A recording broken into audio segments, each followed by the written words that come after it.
Hello, this is Michael Smith. As you may or may not know, I'm in the progress of making a webcam video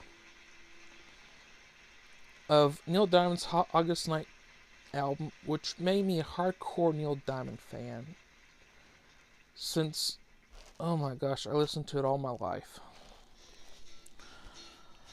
This is the album here.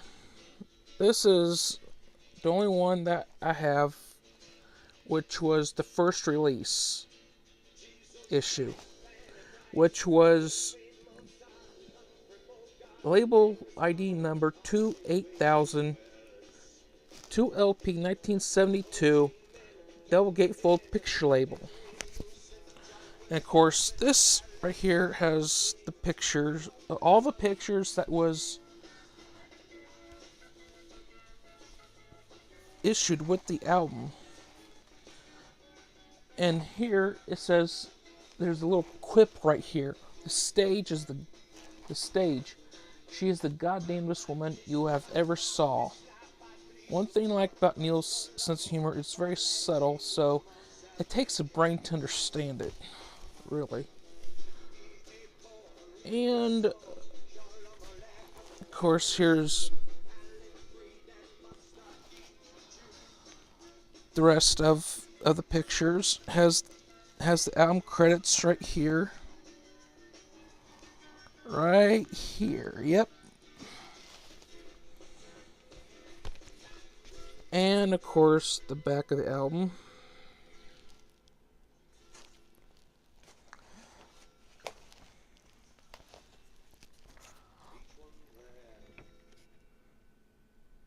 The picture that was featured on the back of the album.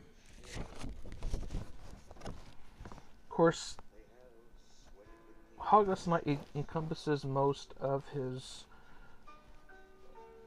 catalog, but not with the exception of his Velvet Gloves and Spit album, unless you count Shiloh, which of course Neil left his initial record company Bang because they refused to release Shiloh as a single.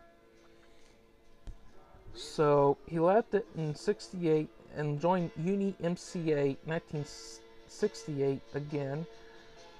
And this is the first album he recorded on the label itself. The two follow-up albums, Sweet Caroline, Brother Love's Child and Salvation Show, and The Touching You, Touching Me, both written and recorded in 1969. Then a follow-up live album, his first live album, which was recorded in 1969 at the Troubadour in Los Angeles, California. Then after that was written and recorded, he then released Taproot Manuscript, which has an African theme, like Suleiman Missa and stuff like that. So the two follow-up albums, Stones, which was written and recorded in 1971. Of course, Moods, the last studio album on the Uni MCA label, Moods, which was written and recorded in 1972. Of course, as you may or may not know, August Night was the follow-up album. There's been rumors that the August Night album was supposed to be his farewell album, and he retired on to do something else. He wanted to retire to do something else, but you know what? 1973 happened, and he written and recorded, with the help of Lee Holdridge, the Jonathan Livingston Seagull album, which of course he couldn't stay retired after that. So there you go. He really wanted to record and perform more albums as much as possible.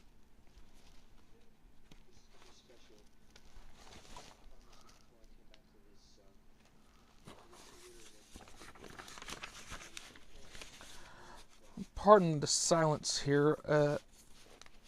As you know, these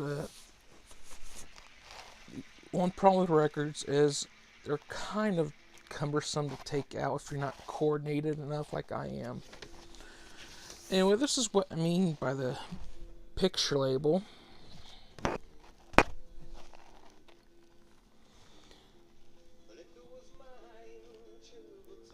Which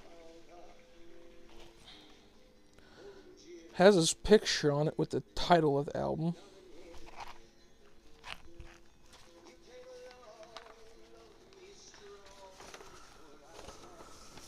And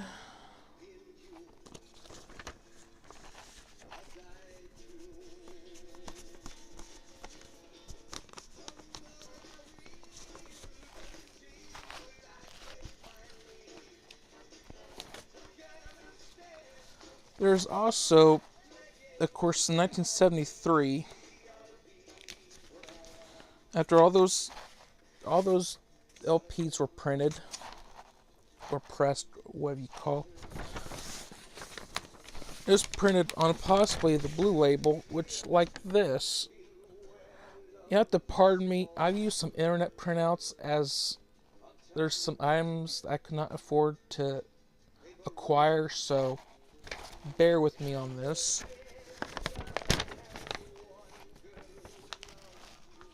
And then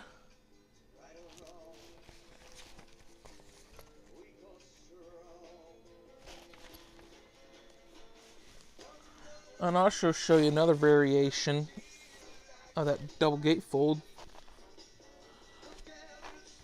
album, which doesn't have those other two pictures that were included in the initial pressing of the album. So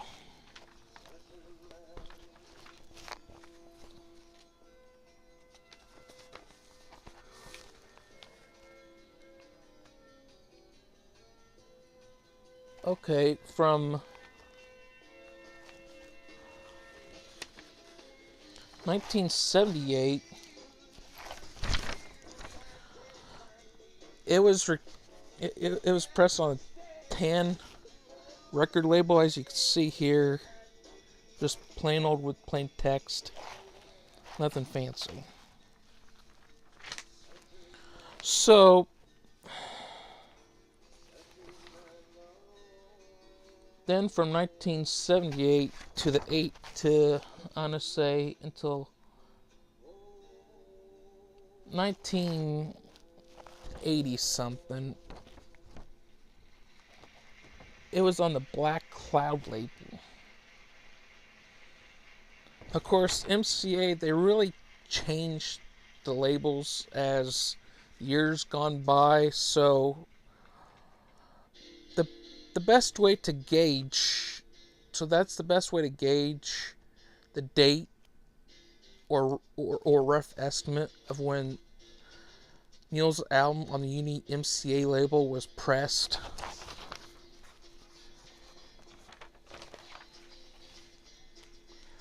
And I want to show you, this is my mother's August Night album, which was the last commercially released LP of Neil's August Night, which was pressed in early 80s until when it was phased out in the early 90s. Of course, it phased out all the gatefold feature, all the pictures. So what we have here, just the 2 LP sets, and the blue cloud label, which looks something like this. Yeah, I know, they went cheap. And also the problem is, after a while they recycled all the old albums that weren't any good. So you know what they did? They used the first, of course they used these to make the other albums, which of course these labels right here, they got in the LP material itself, and it produced a lot of surface noise, which you could tell if it's a later pressing just by that alone.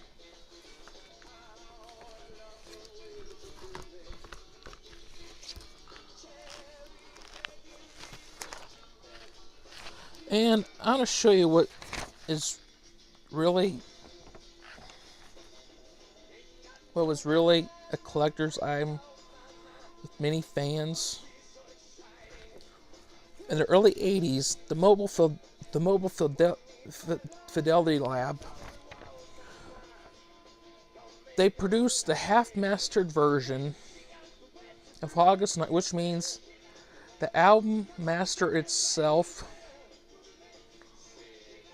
spun at a slower speed while the machine could cut the groove deeper, which gave you a more robust sound. And of course, here's what the label will look like, just plain white record label text on it. Now, I'd like to move on. Of course, this year was the 40th anniversary of the August Night album being written and recorded. So, you know what they did, what his old record label did, on which was later acquired by David Geffen. They reissued it on vinyl. Just, you know, the regular gatefold picture album with none of the extra pictures that were included initially. But this one, the sound may sound a little different because guess what? It was pressed on 180 gram vinyl, which means it's thicker and heavier, which means the groove could be cut deeper, and the thicker the disc is, the less chance of it to warp. So that is it, it's a collector's item with fans as well. The problem is it's expensive. So when you get 180 gram vinyl, it's just best to get one, because then you won't have to worry about breaking the bank. Now, of course, I don't have any pictures of the reel-to-reel albums, but anyway, here's what it looked like when it was released on 8-track. It, sadly, just like the audio cassette seen here,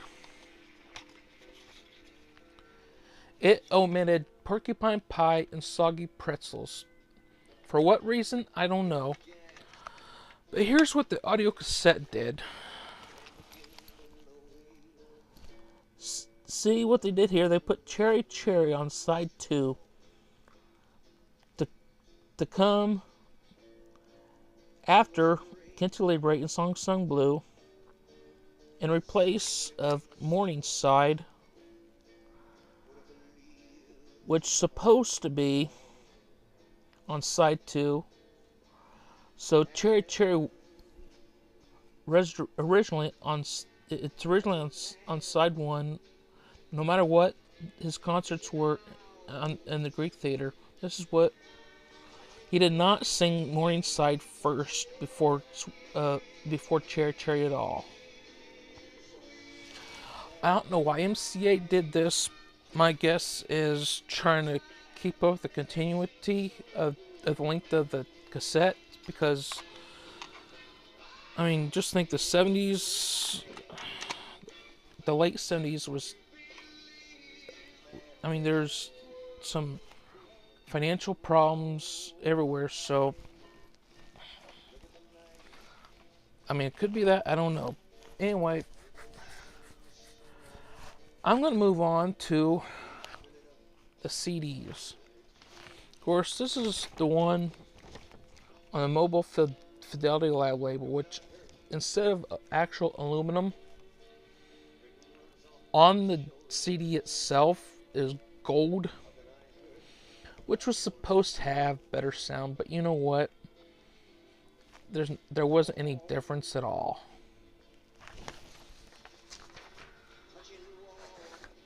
And of course, back then I did it cheap way, just to keep in mind that, you know, just imagine if I did have it. This is what disc 2 that mid. Of course, this is printed from years ago. This is the disc 2 of the disc 2 CD cover picture.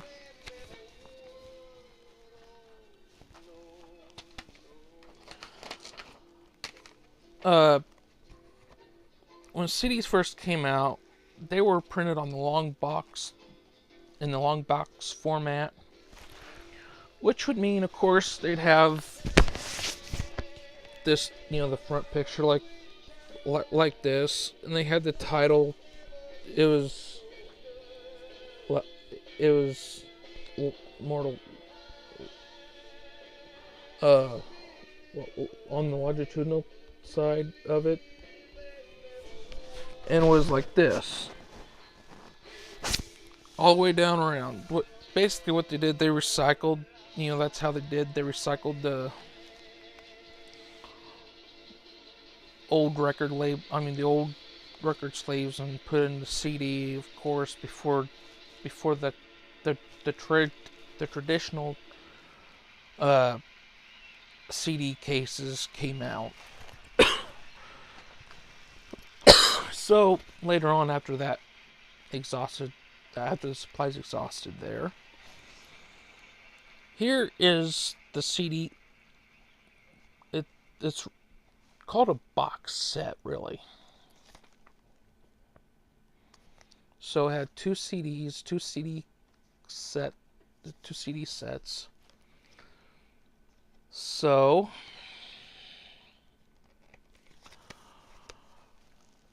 included a little case and cover like this. This is the back. This, and of course, the other back of it.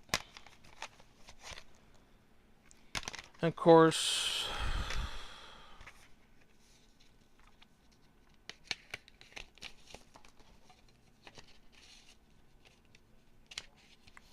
just like most of them,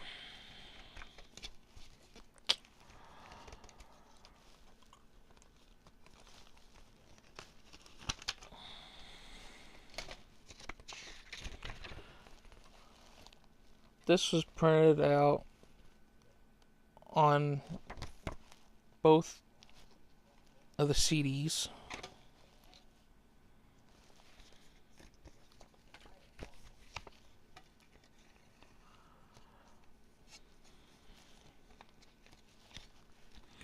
You have to hang on to me.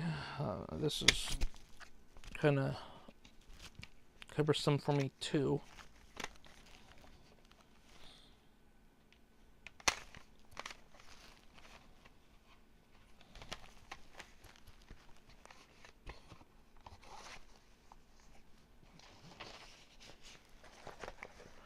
So, in 2000, MCA, they finally remastered Hot August Night. They reissued it with with 3 additional songs: Walk on Water, Kentucky Woman, and Stones. And they finally included the 2 extra gatefold pictures that were included, you know, like this.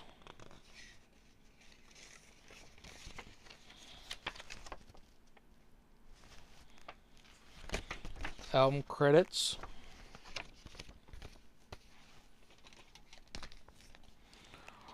Which I'm so glad they finally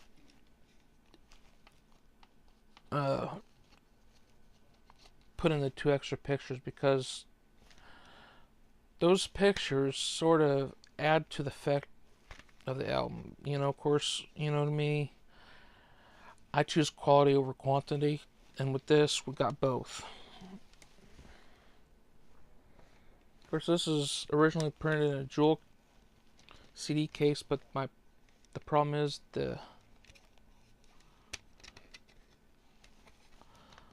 right here on the jewel case, it broke. So you know what I did? I went out and bought another CD case just so I can hold this.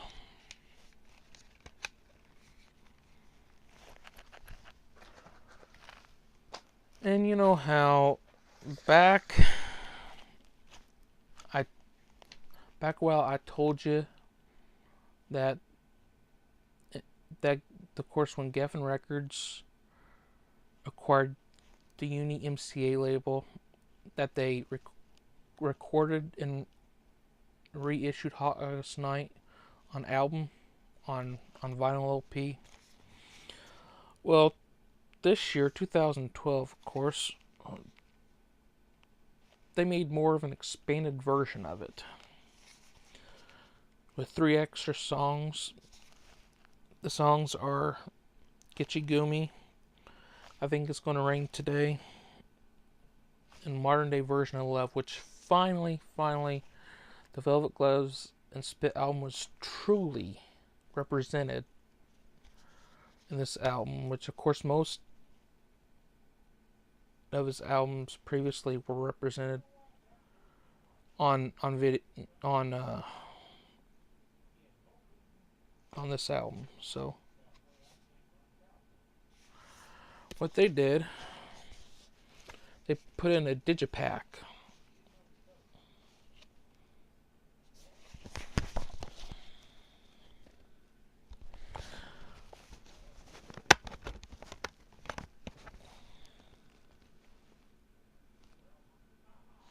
And they included more pictures.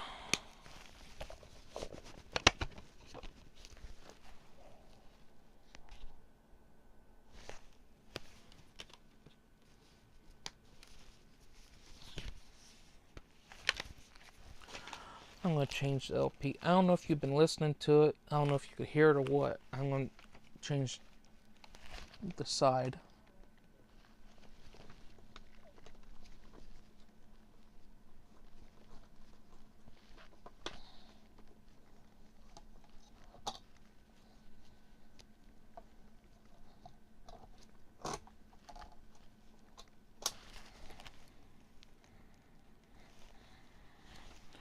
Sorry you had to see that, but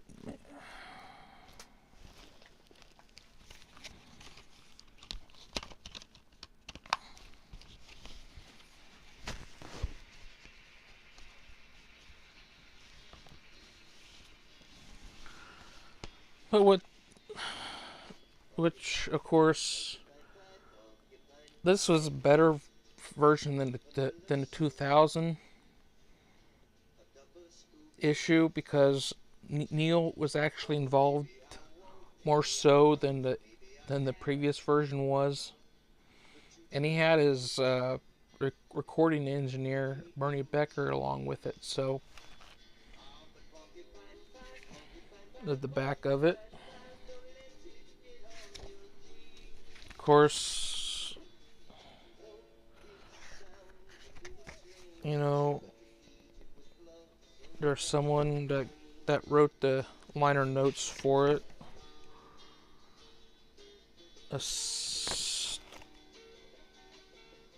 Steve Bolton, May 2012, wrote the main liner notes for this, and of course, the track listing right here.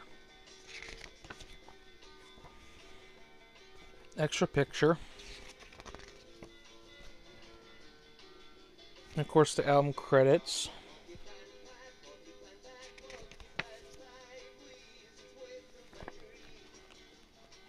More liner album notes.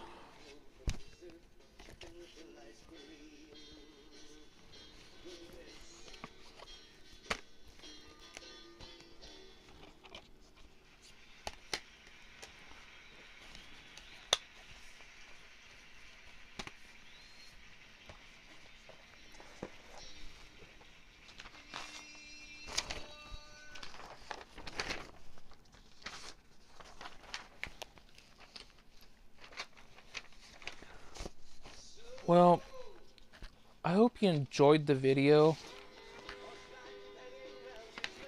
I thought I'd put this together, you know, because there's going to be some newbie come along who wants to collect, you know, especially Nils Hoggus Night album. It'll give that person something to, you know, an idea what to look for. You know, you're going to find imports on the internet which will have various pictures of the album. I know, I think it was somewhere in Brazil, maybe, I don't know. They included this as the album cover, front cover for this, as to this. So, you know,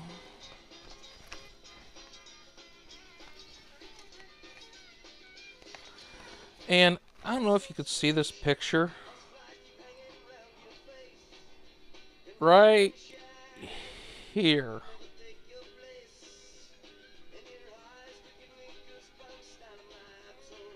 Woo, trying to point to it. Yeah, right where my finger is. Right where I'm pointing at. Of him playing his guitar like this. That was a poster for the initial first pressing of it, which was phased out to the other pressings. So, well, I hope you enjoyed this as much as I did anyway.